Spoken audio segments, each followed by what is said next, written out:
टूनी ससुराल में बहुत से सपने सजा कर आई थी। सोचा था रॉकी की नौकरी है, अच्छा घर है, जो तंगी मायके में देखी है वो ससुराल में नहीं मिलेगी। छोटा परिवार है, रॉकी की 2 बहनें और एक माँ है और पिताजी थे नहीं। ससुराल में राज करूंगी। कुछ दिन बहुत अच्छे बीते, मगर एक दिन पता चला कि रॉकी की नौकरी छूट गई। सारे सपने हवा हो गए।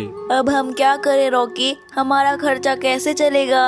अभी तुम्हारी 2 जवान कुंवारी बहनें भी हैं, उनकी भी शादी करनी पड़ेगी। क्या करूँ टूनी, कंपनी घाटे में चल रही थी इसलिए बंद हो गई। पर तुम चिंता मत करो, मैं कुछ न कुछ कर ही लूंगा। यूं ही 2 साल बीत गए, लेकिन रॉकी को कोई काम नहीं मिला। जो जमा पूंजी थी उससे एक बहन की शादी कर दी। कुछ दिनों बाद टूनी को एक बेटी हुई। अब टूनी की चिंता और ज्यादा बढ़ने लगी। रॉकी जी, अब मैं क्या करूं? हमारी तो एक बच्ची भी हो गई। मैं अपनी जरूरतों को तो ठोकर मार सकती हूँ, पर इसकी जरूरतों को तो नहीं। जानता हूँ, कोशिश कर तो रहा हूँ। और 1 साल बाद टूनी ने एक और बेटी को जन्म दिया। रॉकी की माँ बोली, रॉकी बेटा, तेरी एक बहन की तो शादी हो गई, पर दूसरी भी तो है, उसका क्या होगा? माँ, ये घोंसला बेच देते हैं, कुछ दिन किराए पर रह लेंगे। मैं क्या करूं? दिन रात मेहनत करता हूं, पर कहीं काम मिल ही नहीं रहा। रॉकी जी, आप अपनी एक बहन के लिए ये घर तो बेच रहे हो, पर हमारी 2 बेटियां भी तो है ना, उनके लिए आप भला क्या बेचोगे? टूनी,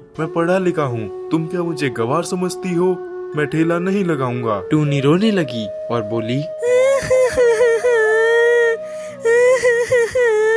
तो क्या मैं अपने बच्चों के लिए 10 रुपए के अनाज के लिए भी तरसती रहूं? दोनों बच्चियां दाने के लिए रोती रहती हैं। क्या पानी से उनका पेट भरती रहूं? जब तक नौकरी नहीं मिलती तब तक तो कुछ कर ही सकते हो ना, या मुझे ही काम करना पड़ेगा? नहीं टूनी, हमारे घर की बहू बेटियां बाहर काम नहीं करती। टूनी बहुत दुखी रहने लगी। कुछ समय बाद घर बेचकर दूसरी बहन की शादी भी हो गई। अब तो रोज ही टूनी और रॉकी के बीच में लड़ाई रहने लगी। एक दिन बेरोजगारी से तंग आकर रॉकी ने आत्महत्या कर ली। टूनी के सारे सपने टूट गए।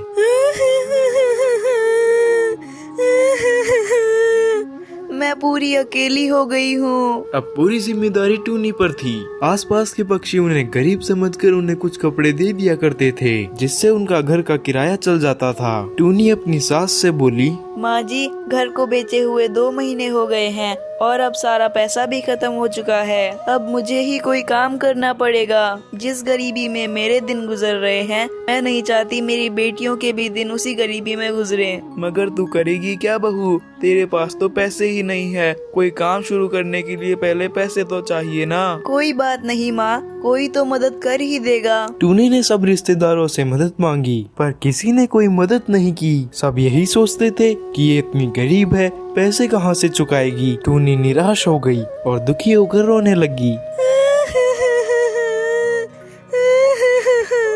मैं अपने बच्चों को भूखा नहीं मरने दे सकती। कुछ ना कुछ करूँगी, पर इतने पैसे में मैं क्या ही करूँगी। एक दिन उसे उसके जंगल का एक चिड़ा मिला, सोनू। वो टूनी की शादी से पहले उसे बहुत पसंद करता था, लेकिन उससे कभी कुछ कह नहीं पाया था। अरे टूनी, कैसी हो तुम? कैसी हो तुम? और ये क्या हाल बना रखा है तुमने अपना? मैं ठीक हूँ, मैं यहाँ पास ही किराए पर रहती हूँ। मगर पति तो नौकरी करते थे, फिर किराए पर कैसे? मेरे पति नहीं है, नौकरी छूट गई, घर बिक गया। बहुत गरीबी में दिन गुजार रही हूँ, कोई काम भी नहीं कर पा रही हूँ। मेरे पास केवल 1000 रुपए ही हैं। अब मुझे इसमें अपने घर का किराया भी देना है। मेरी सास बूढ़ी है और 2 छोटे छोटे बच्चे हैं। अब कोई सहारा नहीं है, सबने साथ छोड़ दिया। मैं इतने कम पैसों में कोई काम कैसे कर पाऊंगी? इतनी चिंता मत करो टूनी, तुम चलो मेरे साथ। चीचू उसे अपनी चूड़ियों की दुकान पर ले गया। ये मेरी ही दुकान है टूनी। मैं फ्री में देकर तुम्हारे आत्मसम्मान को ठेस नहीं पहुंचाना चाहता, इसलिए ये चूड़ियां 1000 रुपए में दे रहा हूँ। बाजार में इनकी कीमत बहुत ज्यादा है,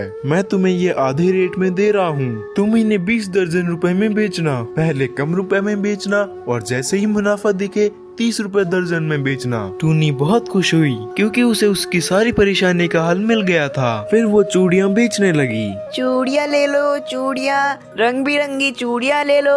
वो डाल डाल जाकर चूड़ियाँ बेचती और बीच बीच में आकर अपनी बेटियों को भी संभाल लेती। आसपास के पक्षी उसे गरीब समझकर उससे मोल भाव भी नहीं करते। सबको उसकी चूड़ियाँ पसंद आने लगी और उसकी खूब बिक्री होने लगी। किसी त्योहार या शादी में भी उसे चूड़ियाँ पहनाने के लिए बुलाया जाता था, जिसमें उसकी बहुत अच्छी कमाई हो जाती थी। इस तरह 1 साल गुजर गया। टूनी के अच्छे दिन आने लगे। टूनी सोनू के पास जाकर बोली, सोनू, तुम्हारा बहुत बहुत धन्यवाद। आज तुम्हारी वजह से मैं अपना घर चला पा रही हूँ, वरना तो भूखे मरने की नौबत आ गई थी। ये तो तुम्हारी मेहनत है टूनी, मैंने कुछ नहीं किया। जितनी मेहनत करोगी उतना ही फल मिलेगा। इसलिए कहते हैं मेहनत करने वालों की कभी हार नहीं होती।